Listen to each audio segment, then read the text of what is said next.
တခါတော့ကတာယာလှပပြီးတော့စိမ့်လန်းဆူပြေတဲ့တောအုပ်ကြီးတစ်ခုရှိပါတယ်။အဲ့ဒီတောအုပ်ကြီးတဲ့ကတက်တန်းရင်တစ်ပင်ကြီးတစ်ပင်ရဲ့အမြင့်ဆုံးတစ်ကိုင်းပေါ်မှာငှက်တိုင်လေးတစ်ခုရှိပါတယ်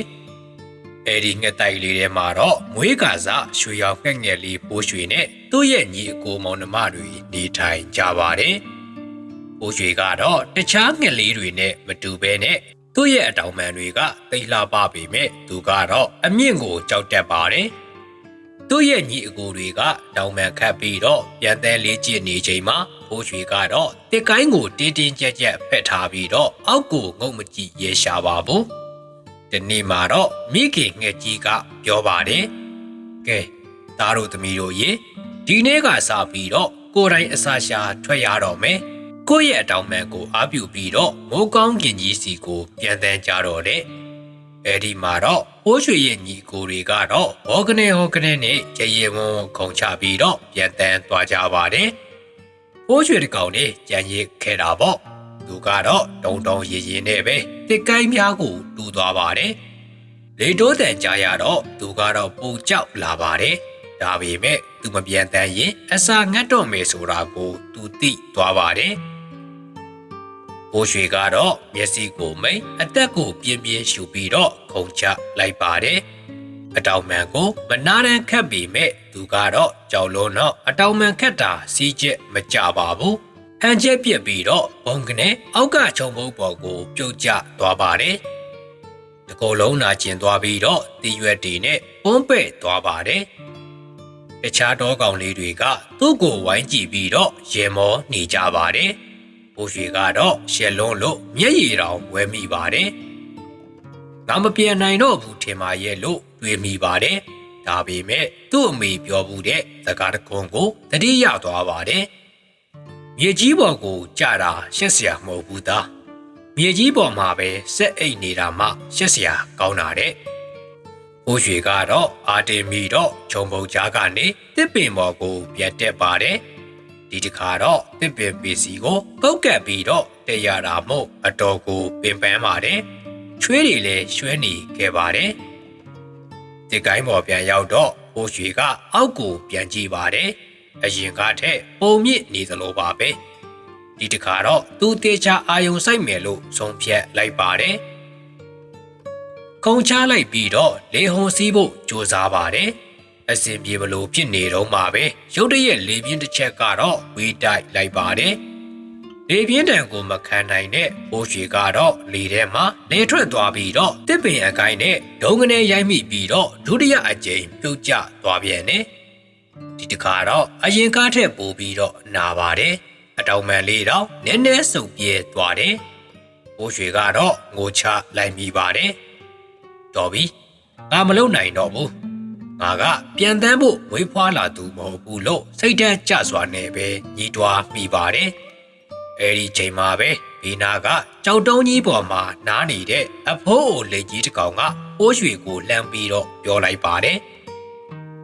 ငှက်ကလေးမင်းပါလို့ငိုနေတာလေကျွန်တော်နှစ်ခါရှိပြီပြုတ်ကြတာအဖိုးလေးရေကျွန်တော်ဘယ်တော့မှပြန်တန်းနိုင်မှာမဟုတ်တော့ပါဘူးအဖိုးလေးကတော့ပြုံးပြီးတော့ပြောလိုက်ပါတယ်ငါမြေမင်းပြုတ်ကြတာနှစ်ခါပဲရှိပါသေးတယ်။အိုးမိုးဘော်ကနေမင်းကြီးကိုကြည်စမ်း။ညရောက်ရင်ပျောက်ကွယ်သွားတယ်။မနေ့ရောက်ရင်ပြန်ထွက်လာတယ်။နေမင်းကြီးတော့နေတိုင်းအစားကပြန်စနေရသေးရင်မင်းကနှစ်ခါလောက်လဲကြတာနဲ့အရှုံးပြီးတော့မလို့လား။လဲကြတိုင်းရလာတဲ့အနာတရားတွေကမင်းကိုနာကျင်စေဖို့ပြီးတာမဟုတ်ဘူး။မင်းရဲ့အတောင်ပံတွေကိုပို့ပြီးတော့မာကြောလာအောင်လှုပ်ပေးနေတာကွအဖိုးလေးရဲ့စကားကဖိုးရွှေရဲ့နှလုံးသားထဲကိုစီးဝင်သွားပါတယ်မှန်တယ်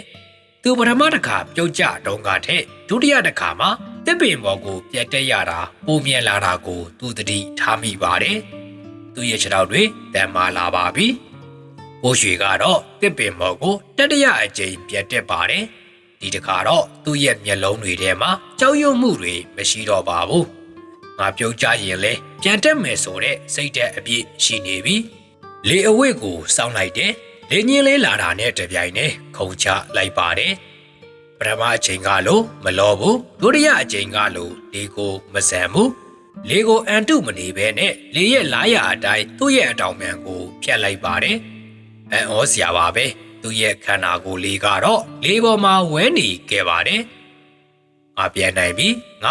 ပြီလို့အော်ဟစ်လိုက်ပါတယ်။သူကတော့တဖြည်းဖြည်းနဲ့ပုံမြင့်တဲ့နေရာကိုပြန်တက်သွားပါတယ်။ဟိုအောင်မှာရန်ရစ်ခဲ့တဲ့ခြုံပုတ်တွေကြောက်တုံးတွေကိုကြည့်ပြီးတော့ကျေးဇူးတင်လိုက်တယ်။အဲ့ဒီအရာတွေကသူ့ကိုသင်ငန်းစာပေးခဲ့လို့ပါပဲ။ပိုးရွှေဟာအဲ့ဒီနေ့ကစပြီးတော့တောအုပ်ကြီးထဲမှာအမြင့်ဆုံးပြန်တန်းနိုင်တဲ့ငှက်တစ်ကောင်ဖြစ်လာခဲ့ပါတယ်။ဒါပေမဲ့သူဟာကောင်းကင်ဘော်ကိုရောက်တိုင်းအောက်ကမြေကြီးကိုပြန်ကြည့်ဖို့ဘယ်တော့မှမမေ့ပါဘူး။ဘာလို့လဲဆိုတော့သူကိုပြန်တန်းတတ်အောင်တင်ပေးလိုက်တာကကောင်းကင်ကြီးမဟုတ်ပါဘူး။သူလဲကြဖို့ခဲ့တဲ့မြေကြီးဖြစ်နေလို့ပါ။ဒီပုံမြင်လေးရဲ့ပေးချင်တဲ့သင်ငန်းစာကတော့ပါမကိုမကြောက်ပါနဲ့အမားဆိုတာသင်ယူဖို့အတွက်အခွင့်အရေးတစ်ခုပါပဲ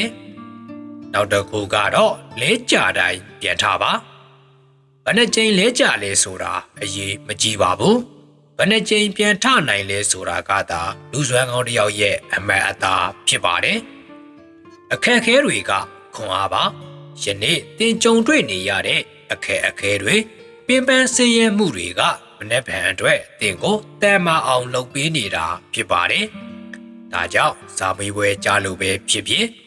အကစားပြိုင်ပွဲတွေမှာရှုံးလို့ပဲဖြစ်ဖြစ်အလုံးတစ်ခုမှာအစင်မပြေလို့ပဲဖြစ်ဖြစ်စိတ်မပြတ်လိုက်ပါနဲ့။ဘိုးရွှေလေးလိုပဲအသက်ပြင်းပြင်းရှူအားမွေးပြီးတော့နောက်တစ်ခေါက်ထပ်ကြိုးစားကြည့်လိုက်ပါ။အောင်မြင်မှုဆိုတာသင်ရဲ့လက်တကမ်းမှာရှိနေပါလိမ့်မယ်ခင်ဗျာ။